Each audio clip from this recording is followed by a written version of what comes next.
Welcome. In the next few minutes you will learn how to fix the dreaded dev error 5433 in Modern Warfare 3. Let's get you back into the game.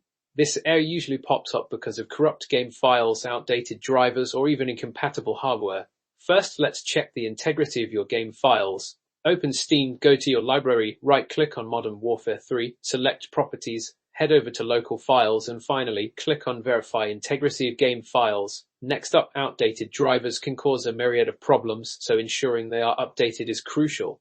For your graphics card, visit the NVIDIA or AMD websites depending on your card and download the latest drivers. Similarly, visit your sound card manufacturer's website for the latest drivers. Overclocking your CPU or GPU can sometimes lead to instability. Consider resetting them to factory default settings to rule out any overclocking-related issues. If the problem persists, we might have to resort to reinstalling the game. Completely uninstall Modern Warfare 3 from your system.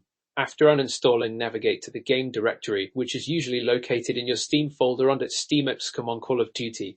Modern Warfare 3 and delete it. Once the directory is gone, reinstall the game from Steam. Tweaking some game settings can also help. Try reducing the graphics settings, particularly the texture quality. Disabling tessellation and using DirectX 11 instead of DirectX 9 might also do the trick. Sometimes other applications running in the background can interfere with the game. Close any unnecessary programs or services to free up system resources. For a more thorough approach, try a clean boot.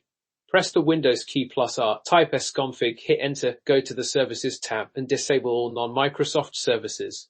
Malware could also be a culprit. Run a full system scan using a reliable antivirus or anti-malware program.